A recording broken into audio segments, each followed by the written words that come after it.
अंदर जिस तरह से ये गुंडा राज चल रहा है, देश के हर एक हिस्से में चल रहा है, तो ऐसे में आप यहां तक चल के आए हो, बहुत बड़ी बात है।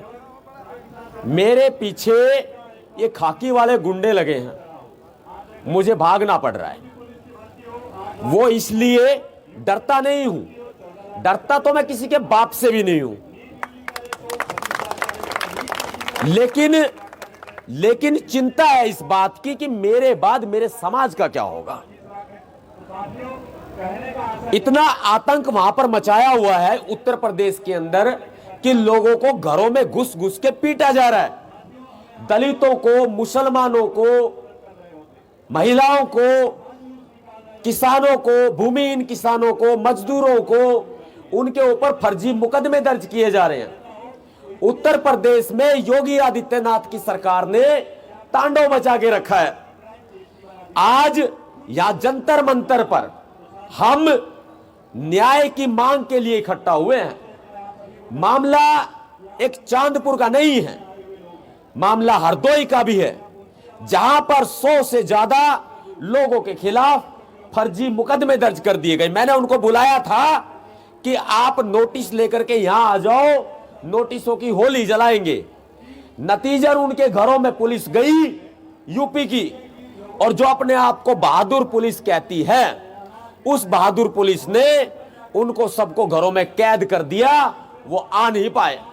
मैंने अलीगढ़ के लोगों से बातचीत की, अलीगढ़ के लोगों को घरों में कैद कर दिया। वहां पर ईखों के अंदर पुलिस छिप छिप के बैठी है, और जब भी लोग घरों से, दलित लोग बाहर निकल रहे हैं, तो उनको चुन चुन के पकड़ा जा रहा है। आज यहां के लिए यूपी में हाथरस से और फिरोजाबाद से जो भाई आकाश जाटव के साथ जो घटना हुई, वहां से लोग निकले और फिर उनको पकड़ के जो है वो थाने में नजरबंद कर दिया गया। उनके ऊपर 751 के पर्चे दर्ज कर दिए गए। आज ये हालात हो चुके हैं। मैं बड़ी मुश्किल से बचते बचाते, छिपते हुए आपके पास आया हूं। दिन रात मुझे जीने नहीं दिया जा रहा है। दिन रात मेरे पीछे यूपी की पुलिस लगी है। कुल मिला के 5 राज्यों की पुलिस इन्होंने मेरे पीछे लगा दी है। इन्होंने मुझे लालच दिए, मेरी बात को सुनना ध्यान से। इन्होंने मुझे लालच दिए कि सतपाल तंवर आपको करोड़ों रुपए देंगे, बीजेपी में आ जाओ। मैंने मना कर दिया। इन्होंने कहा मंत्री बनाएंगे, एमएलए बनाएंगे, एमपी बनाएंगे, आप आ जाओ। मैंने मना कर दिया। इसके अलावा जब यह बात भी नहीं बनी तो यह कहा गया कि आप अपने समाज का काम जारी रखो, आप भीमसेना को जारी रखो, आप कोई भी काम करो, बीजेपी का जम के विरोध करो, लेकिन अंदर से हमारे साथ सेटिंग कर लो। इन्होंने यह भी कहा, जब सपना चौधरी 1.5 करोड़ रुपए दे करके, देने की कोशिश करके मुझसे सेटिंग नहीं कर पाई, उन्होंने 1.5 करोड़ रुपए का लालच दिया, तब भी मैंने उनके पैसे नहीं पकड़े। और उन्होंने ऐसा भी लालच दिया जो मैं आपको यहां बता नहीं सकता, क्योंकि राजधानी दिल्ली का जंतर मंतर आवाज दूर तक जाएगी। और जब सतपाल तंवर बोलता है तो योगी जी की लुंगी तो वैसे ही गीली हो जाती है। देखो जी, प्रधानमंत्री नरेंद्र मोदी जी गलत कर रहे हैं, और उन्होंने अमित शाह जी को ठेका दे रखा है, दलितों को मारो, अत्याचार करो। और यूपी में चल रहा है बुलडोजर का राज। इस बुलडोजर राज को हम खत्म करेंगे। इस बुलडोजर राज को चुनौती देते हैं आज हम कि उत्तर प्रदेश की सरकार, योगी आदित्यनाथ जी, अपना बोरिया बिस्तर बांध ले। आपका वक्त आ गया है मठ में जाने का, मंदिर में जाने का। अब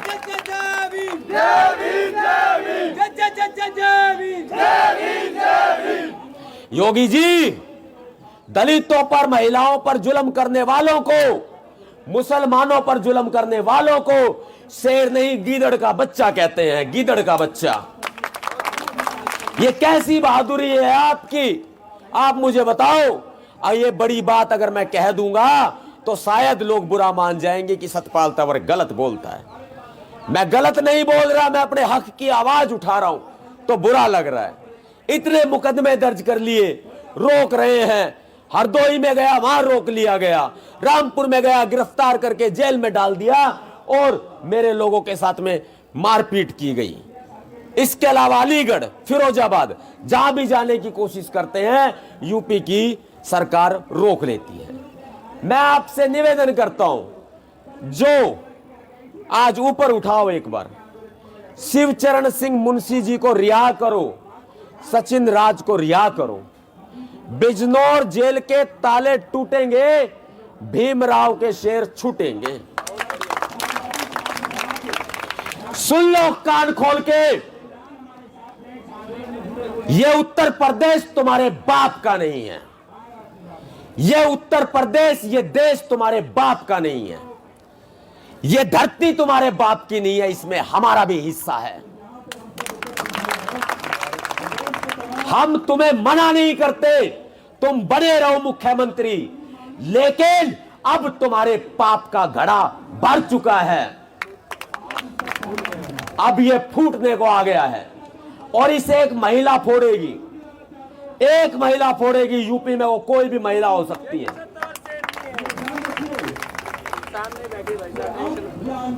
चांदपुर में बाबा साहब डॉक्टर भीमराव अंबेडकर जी की 13 साल पुरानी प्रतिमा को तोड़ दिया गया।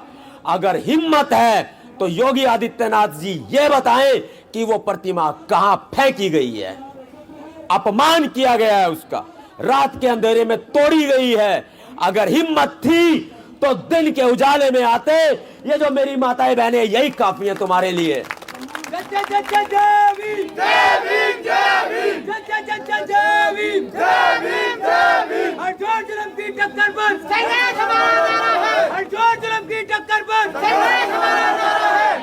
और कौन कहता है तुम मर्द सूरमा हो? कौन कहता है तुम मर्द सूरमा हो? मेरी माताओं बहनों के सामने तो तुम्हारी एक भी ना चल सकी। रात के अंधेरे में आए और बाबा साहब की मूर्ति को तोड़ ले गए। मर्द सूरमा नहीं हो तुम लोग। और एक मुकदमा 60 से ज्यादा लोगों के ऊपर फर्जी दर्ज किया गया। देखो देखो इनकी चालाकी, देखो इनकी चालाकी क्या है। इनकी चालाकी यह है कि 14 जून को एक एफआईआर दर्ज हुई। 8 दिन से पुलिस सोती रही, सरकार भी सोती रही। फिर कहते हैं 8 और 9 तारीख को इन्होंने प्रतिमा लगा दी। 13 साल पुरानी प्रतिमा को नई प्रतिमा बनाकर ये उठा करके ले गए। 96 से ज्यादा लोगों पर एक मुकदमा दर्ज किया गया। ये जो मुकदमे दर्ज किए गए हैं, इन एक एक मुकदमे का जवाब, उत्तर प्रदेश में बुलडोजर के आतंक का जवाब, दलितों पर हो रहे फर्जी मुकदमों का जवाब निशा तंवर एडवोकेट लेगी। मैं ज्यादा नहीं बोलूंगा, क्योंकि डरता तो मैं किसी के बाप से नहीं, पर मुझे अपने समाज की फिक्र है कि यदि मुझे कुछ हो गया तो मेरे समाज का क्या होगा।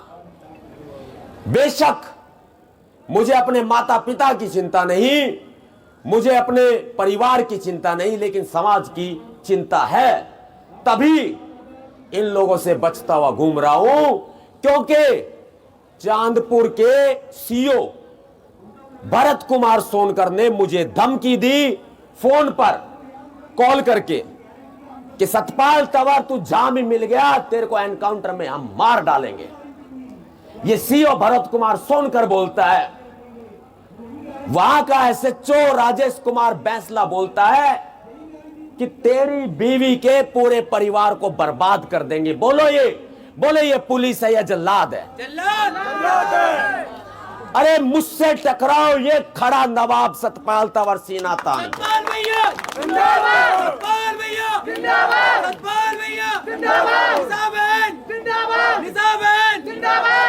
तुमने बहुत ही नीच काम किया है, मेरी पत्नी के परिवार को टारगेट बनाया है।